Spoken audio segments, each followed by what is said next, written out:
there's this former tech CEO who found his way into this monastery. We'll give ourselves 30 more seconds, just finding our way to full ease, full stillness.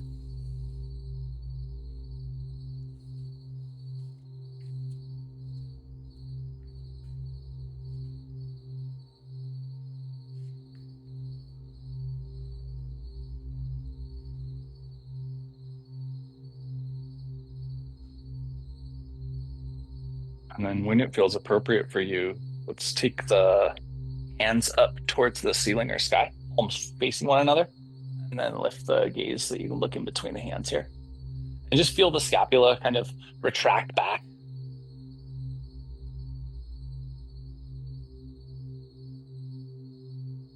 And then we'll relax our hands, palms down onto our thighs or somewhere that feels comfortable, and drop the chin.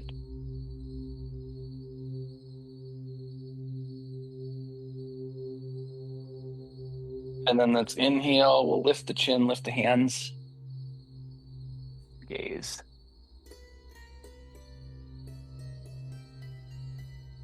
And then exhale, palms down, chin down, scapula still engaged.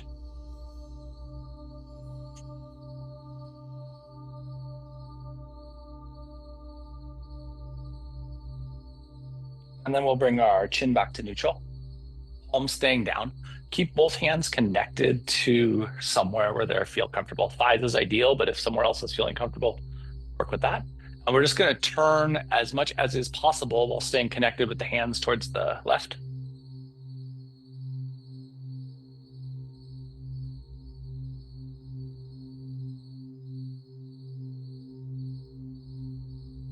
And then we'll relax back to neutral. And same thing to the right.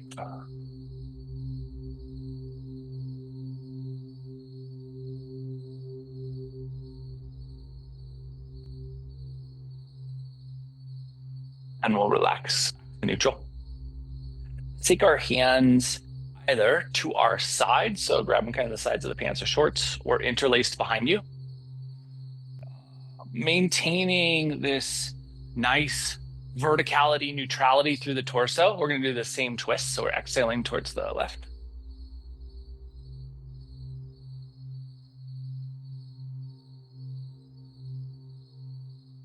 And coming back to neutral. And then same thing to the right side, exhaling to the right.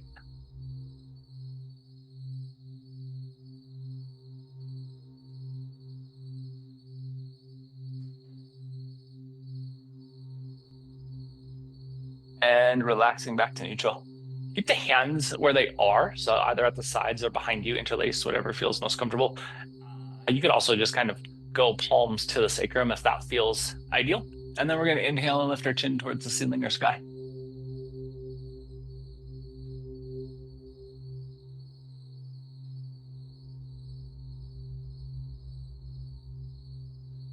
And then exhale, drop our chin towards the sternum.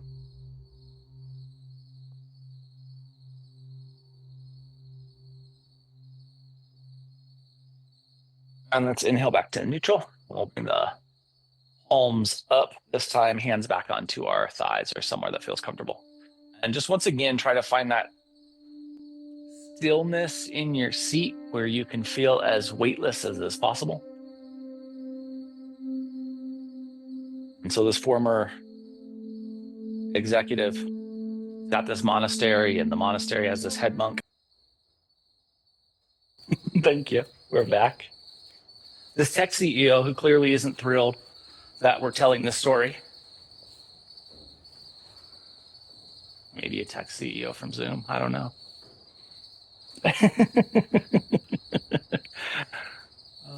With this monk in this monastery.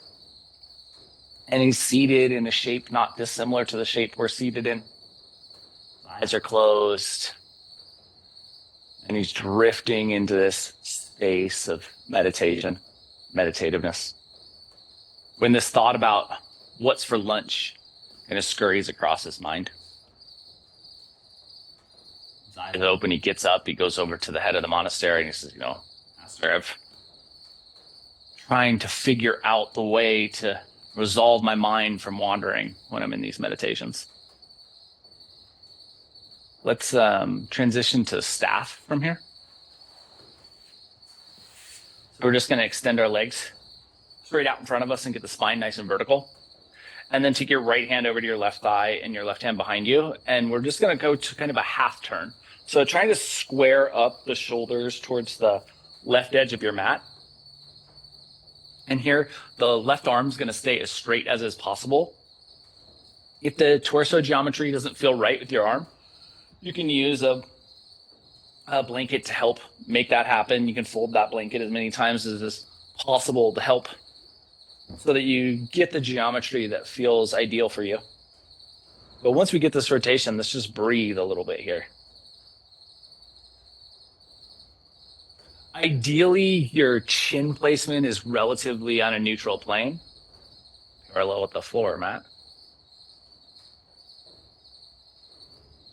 And ideally, the breath is able to be full, fluid.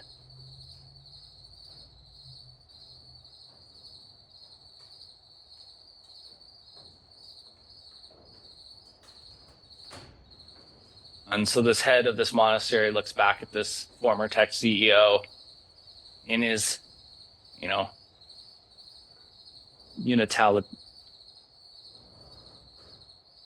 utilitarian, there we go, robes. We'll come back to neutral. And he says, what would you do if you saw a mouse in your house? And let's do the same thing to the second side. So left hand comes to the right thigh. We just try to square the shoulders up with the edge of the mat. And then the right hand is as straight as we can comfortably get it. Capacity to breathe stays with us.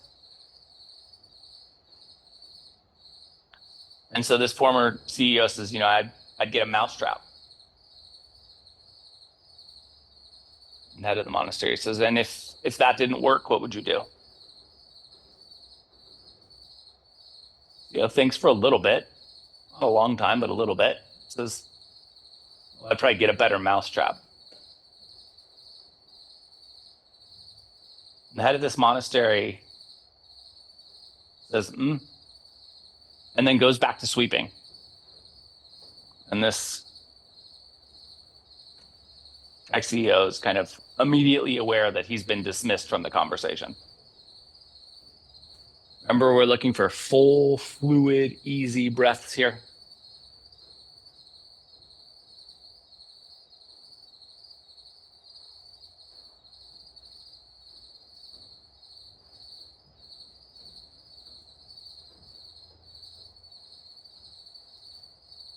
And then when you feel balance left to right, we're just going to come back to neutral. We'll take both of our blankets or towels. And let's go from a shelf fold to a little hot dog fold. So we end up with kind of a bolster-like approximation. And that's going to slide underneath the knees.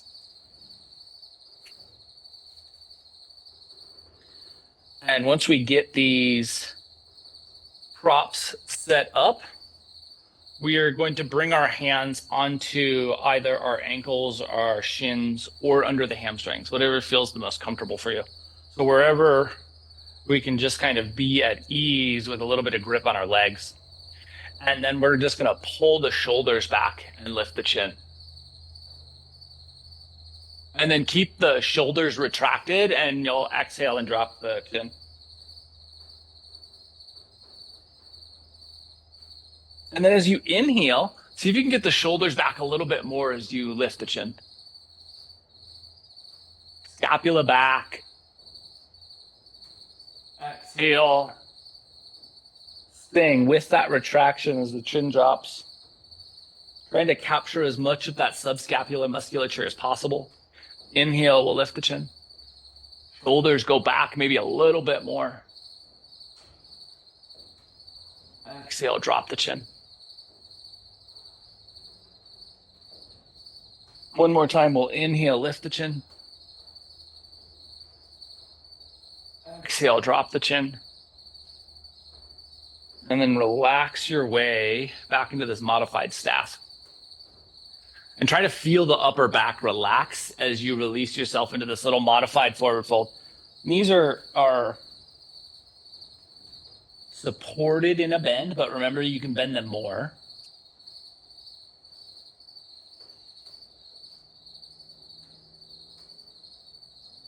Try to get the hamstrings out of the way so that you can feel this in the back.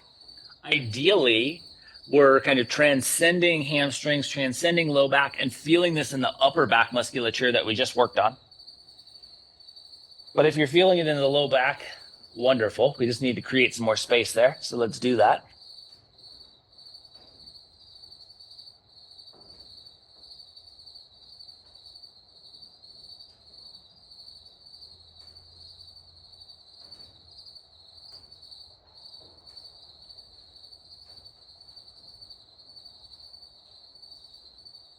And then when it feels appropriate for you, let's walk our way up into modified staff once again.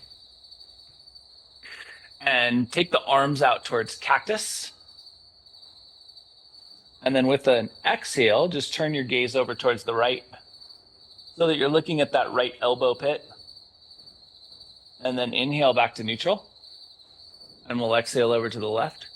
Again, just into that elbow pit. And back to neutral. Exhale to the right. Inhale to neutral. Exhale to the left. Inhale to neutral. One more time to each side. Exhaling to the right. Inhaling to neutral. Exhaling to the left. Inhaling to neutral. That's one more time. Just take ourselves into a little modified forward fold.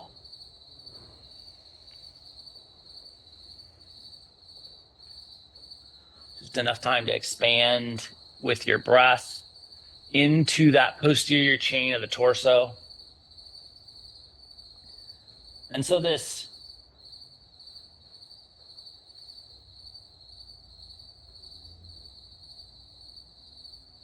former COA who receives this message, doesn't mean much to him.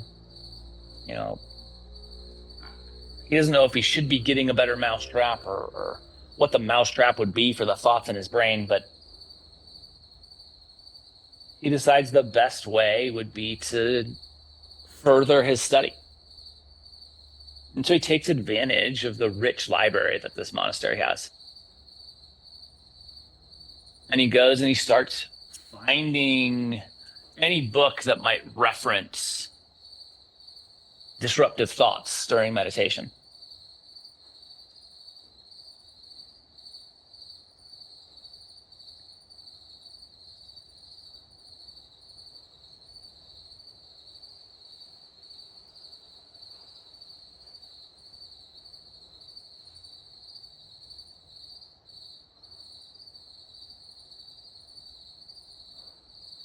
Eventually finds his way to mudras.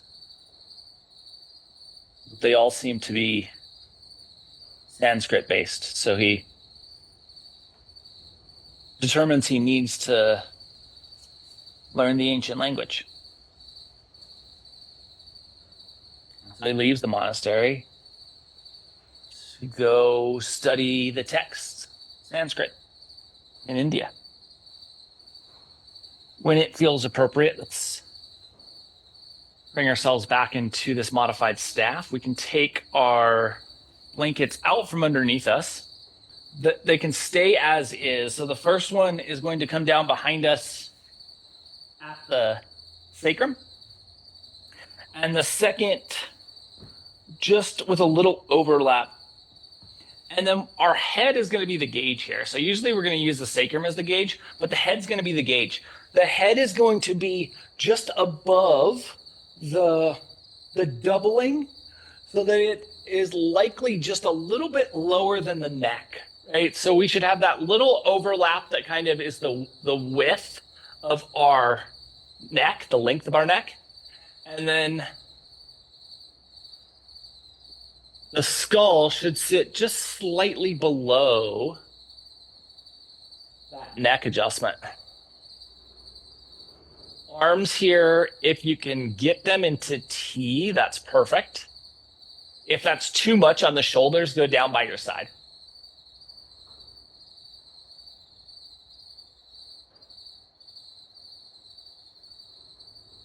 Try to feel the impact on this anterior shoulder capsule or both anterior shoulder capsules.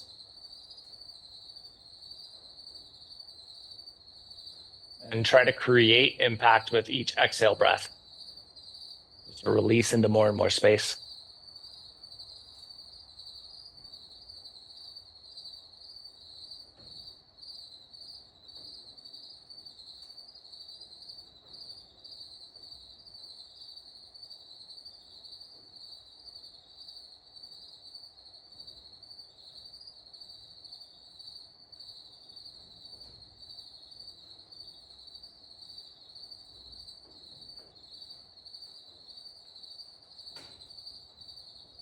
And so as he's studying these ancient texts, he's learning more about the Sanskrit language.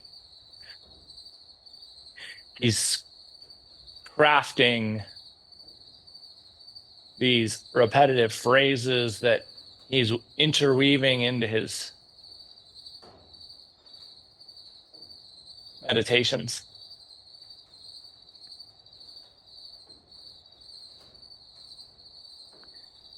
And at the same time, he's still noticing these thoughts just kind of scurrying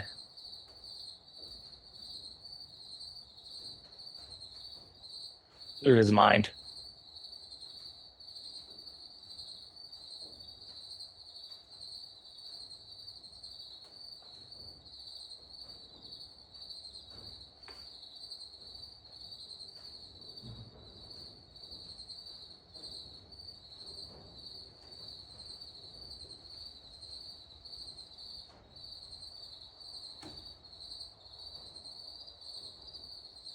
So he decides he's done the ancient version. He's going to add some modern data. And so he starts hooking his brain up to all kinds of electrodes. He goes in and he does these deep tests of his brain waves in laboratory settings. We can never quite get into meditation in the laboratory setting. So he decides he's going to build himself kind of a meditative fortress.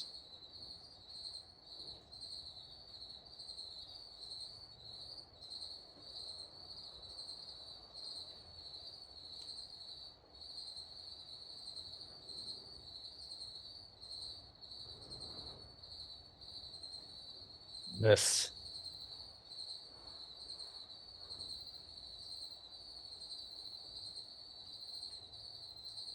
meditative fortress, he'll really have control over everything.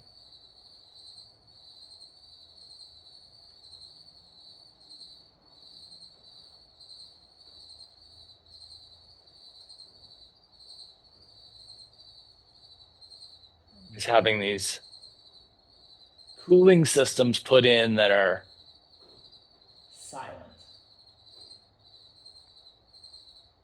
They move air through these huge cooling chambers, but they do it so slowly. They make no noise. It's almost like the air stays perfectly still. And yet they require these huge filtration systems. But he can get the temperature to perfectly 68.5 degrees. This scientifically researched temperature point, air temperature point for ideal meditation.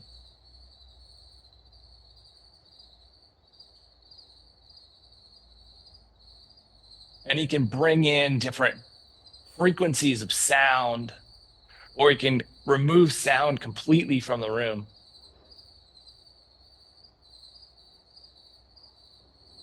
And he can have these things shifted and changed based upon what's going on from the feedback of the electrodes hooked up to his brain. And in order to do that in real time, he needs to disrupt his meditation, or he can hire someone. So he hires someone to run this meditative fortress.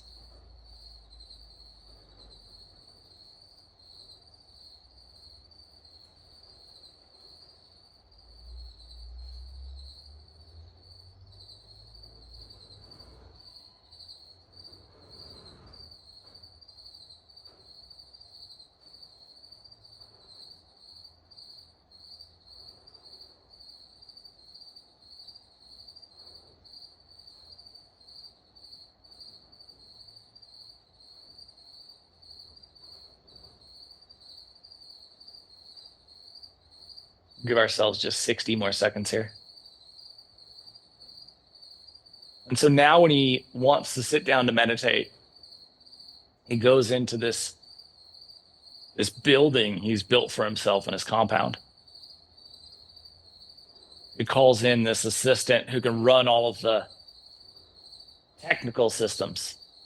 He hooks electrodes to his brain. He sits down.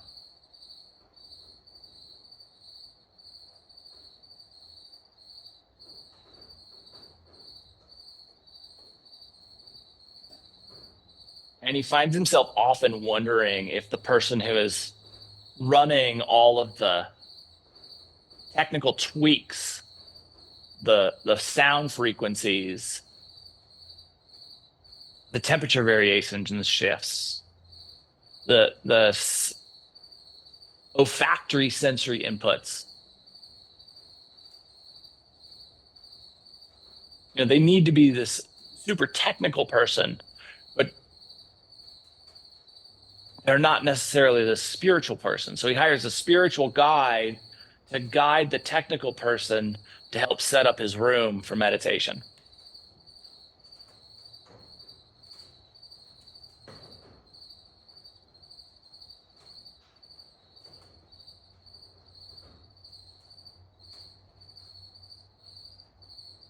When it feels appropriate, let's bend our knees, and we are going to roll off our props. And we'll just keep those props handy. We're going to take one of the props and fold it so it's a little block like assimilation, and put that in between our knees. And we can set the other block to the side for now. And let your head come back down so that it is neutral and in line with your torso. And then make sure your feet, your knees, and the middle of your femurs are all lined up. So generally we'd say that's 2 fists distance. Currently, that is 1 folded blanket's distance. And then add maybe like a very small amount, 3 to 5% pressure in towards the blanket, so that we're squeezing the blanket just barely.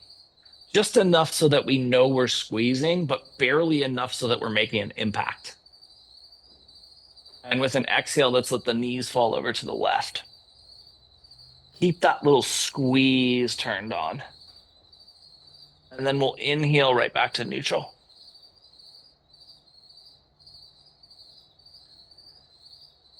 Find that little gentle squeeze, and we're doing the same thing to the right. And then coming back to neutral. And the same thing to the left. And coming back to neutral.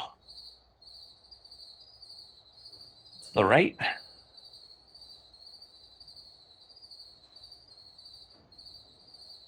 And coming back to neutral. Pausing here. Just letting the spine feel into that rotation.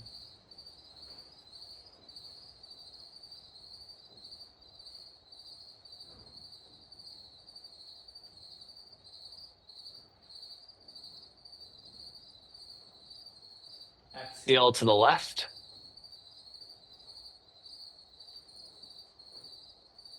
Inhale to neutral. Exhale to the right.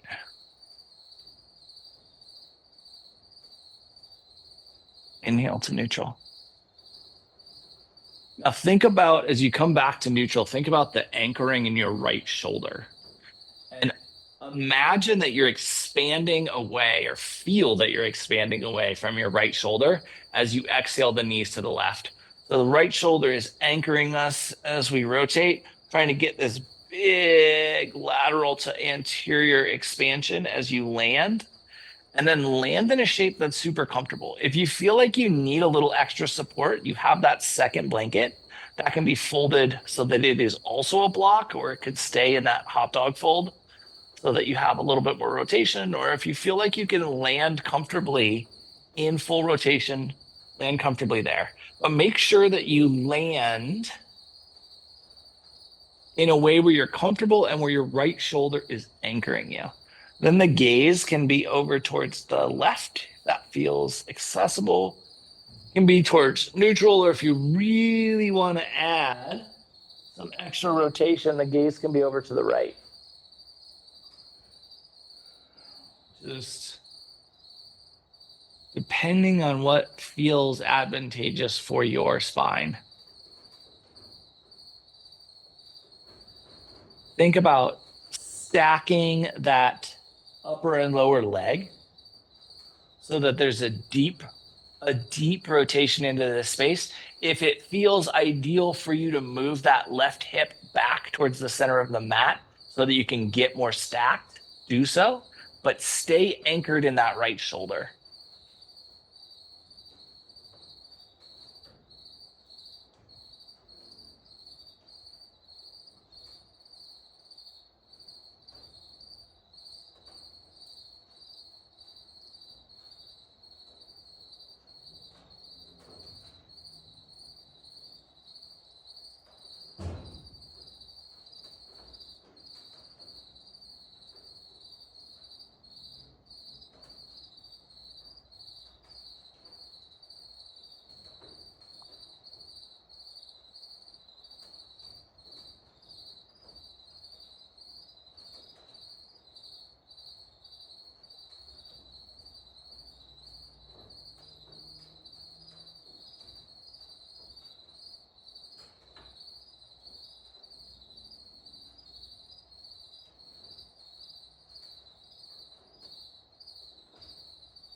And so finally, he has this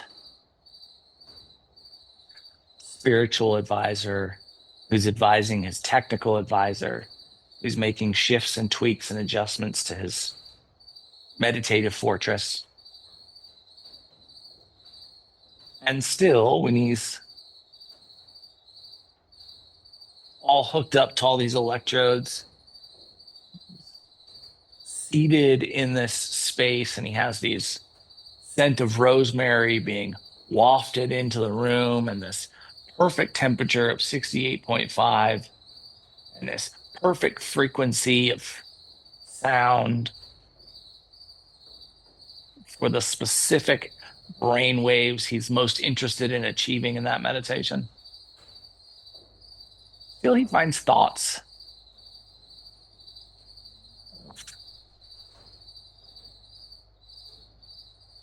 wandering through his mind, skittering in and out of his mind.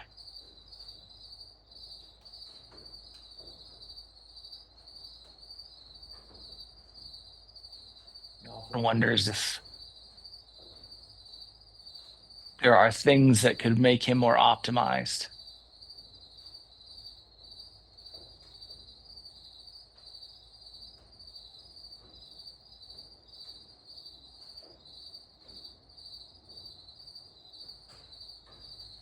And so he brings in this optimization specialist to review his room and to review the spiritual guidance and to review the technical shifts and tweaks and adjustments.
One Sunday morning, he wakes up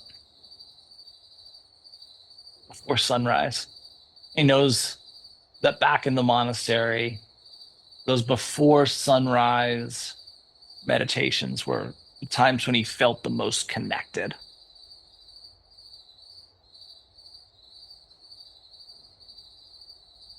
And so he goes to his meditation fortress and he sends out WhatsApp messages to his technical advisor, his spiritual advisor, and his technical overseer so that they can come down.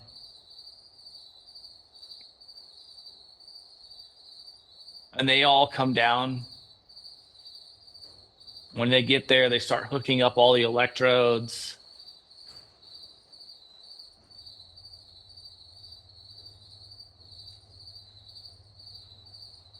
And they start getting them into place.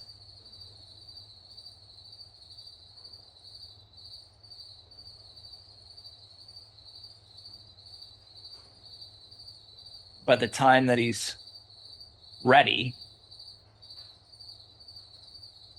it's 11:06.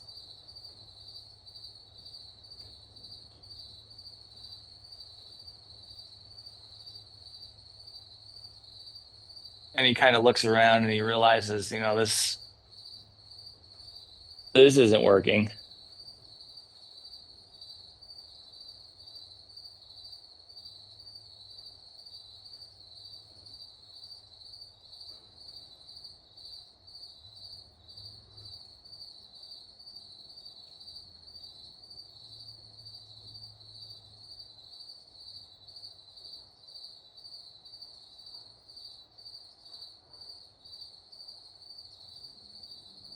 When it feels appropriate, let's bring our knees back to neutral. Think about that little subtle squeeze, and we're going to let the knees fall over to the second side, the right side.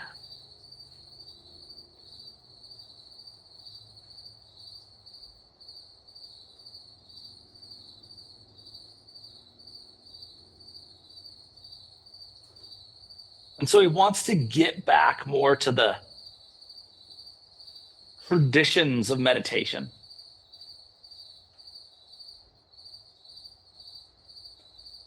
And so he goes out and he spends a unfathomable fortune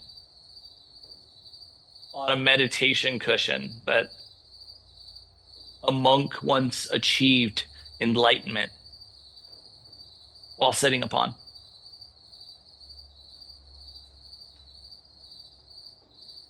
And he brings in these ancient rugs, all from these ancient spiritual houses.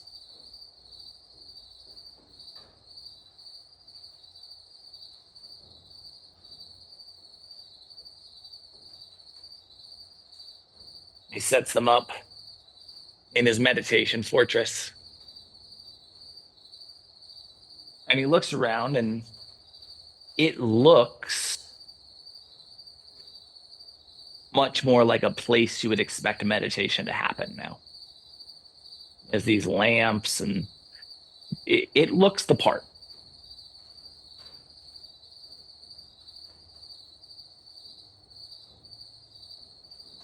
And he calls everybody in again. But again, it takes 4 or 5 hours to get everybody there and then to get set up and get all the equipment running the way it's supposed to run and to get the sensory inputs put in to determine which frequency of sound would be ideal. And by the time everything's set up, he's just kind of like lost the desire for meditation.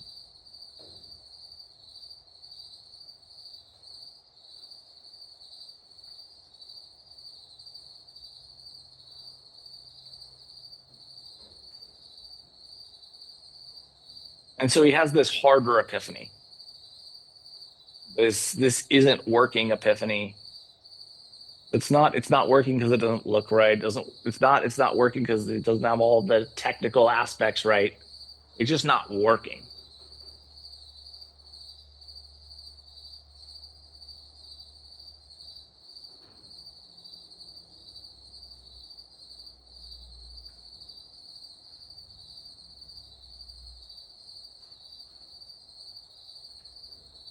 So he calls up his pilot, gets on his private jet,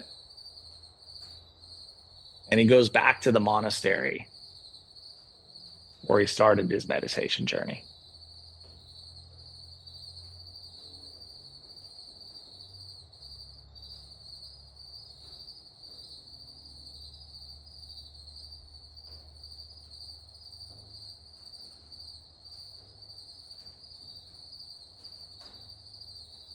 And they've upgraded a few things there.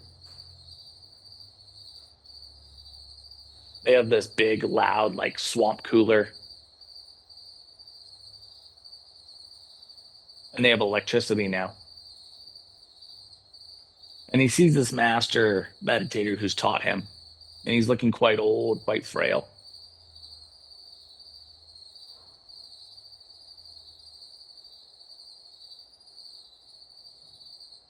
And the master comes up right up to him, just straight up, looks him in the eye and says, "Let's see your meditation." And this is such a weird request that it's not exactly that it's off-putting, but it is off-balancing in a way.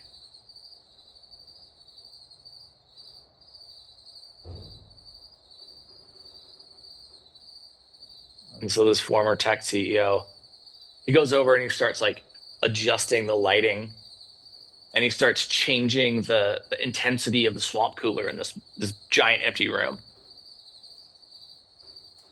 And his teacher's just kind of looking at him and shaking his head no, like what are you doing? Just sit down and show me what you've done in these last years you've been gone.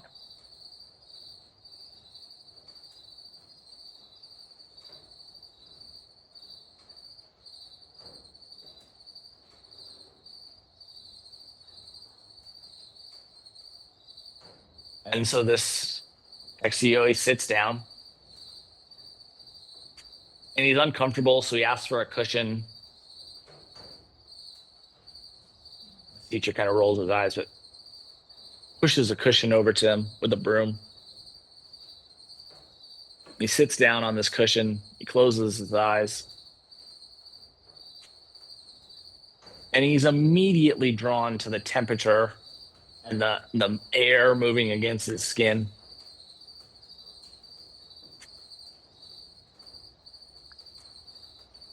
He can feel the searing intensity of his teacher just looking at him as he sits there. And so he's trying to pressure his eyes more closed.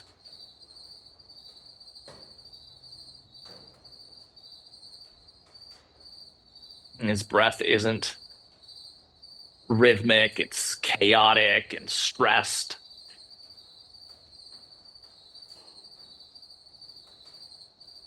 And his master can see that,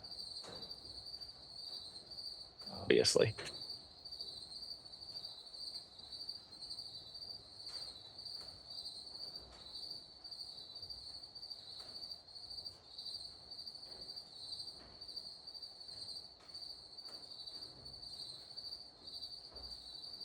120 more seconds here on the second side.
feels appropriate for you. We're going to bring our knees back to neutral.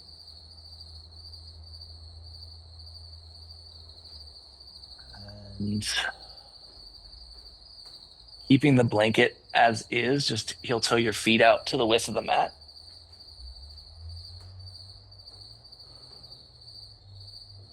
And then try to relax as much as is possible in your legs without letting the blanket fall.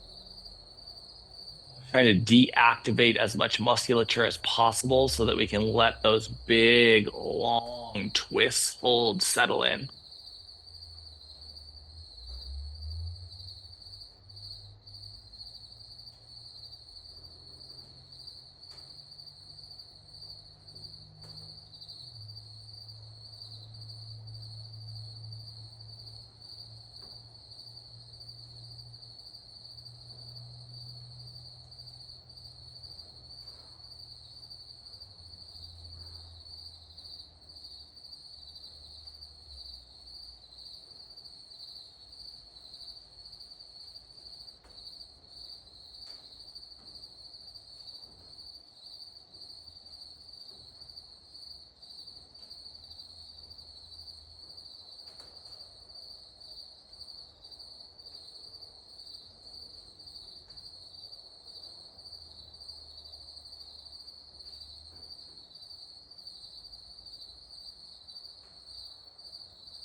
It feels appropriate. Let's bring our knees back, our feet back into line with our knees. And then we'll take that blanket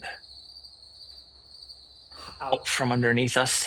And with an inhale, pull the thighs in towards the torso.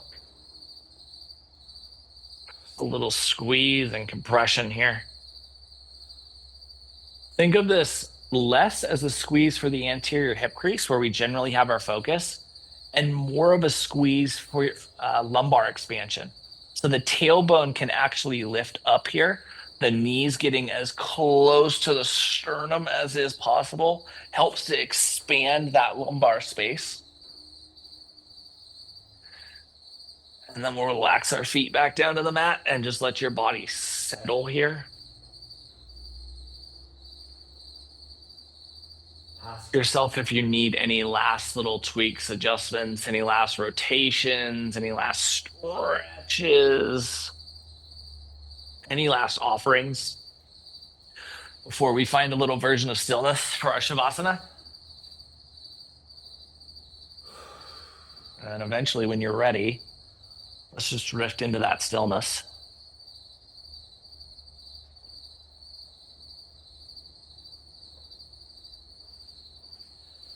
After some time of watching, this master is carrying this broom, kind of uses the broom and just starts tapping it against this ex-CEO's body. Says, get up, get up, get up. Come with me.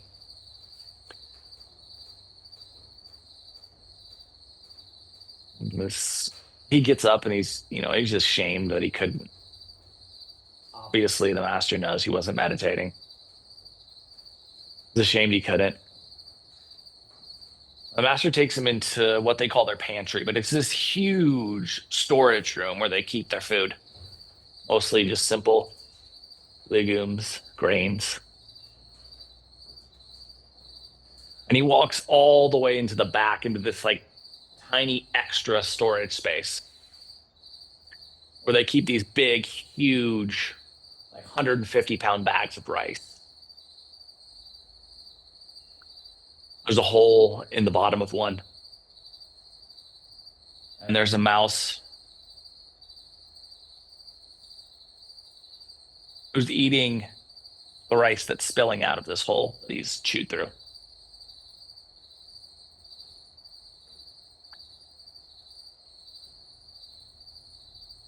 The master pulls out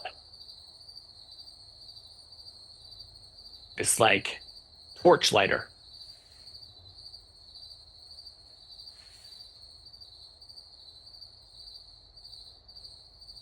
And he starts ripping up cardboard and placing it in a pile next to the shelves.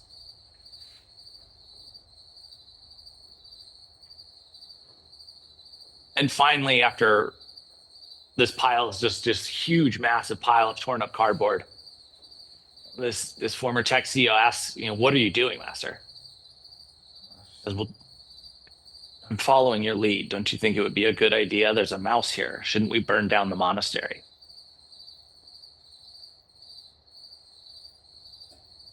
Easy, fluid, settle into your version of stillness.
shocked by the answer.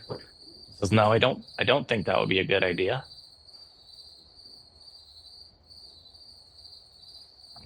Oh, this is the first thing we taught you when you came here. And it's like an instantaneous answer. It is when a distracting thought arises, release it and focus back on your breath. The master nods. And yet you've spent the equivalent of several hundred fortunes chasing those small thoughts, haven't you? Start to bring some movement to our fingers and our toes.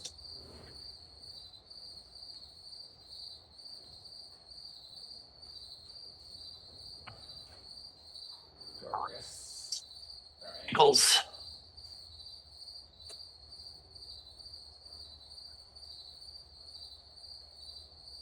our elbows, and our knees.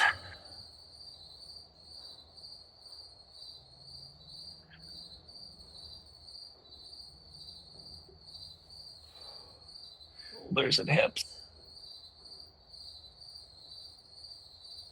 Neck, head, jaw, eyes, tongue. Eventually, the entirety of your body will move. We'll utilize that movement to transition our way back into a seat. In the seated space,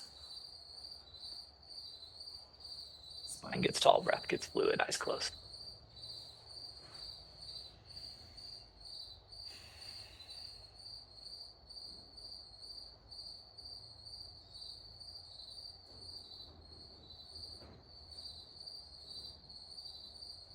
And with an inhale, let's bring our hands together, heart center.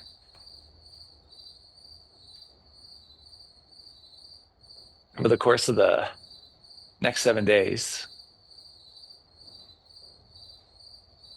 can you be weary of the true costs of trying to run down and eliminate even the smallest problems? And see how that impacts your experience. Thank you so much for being a part of this morning's practice, for being you. Namaste.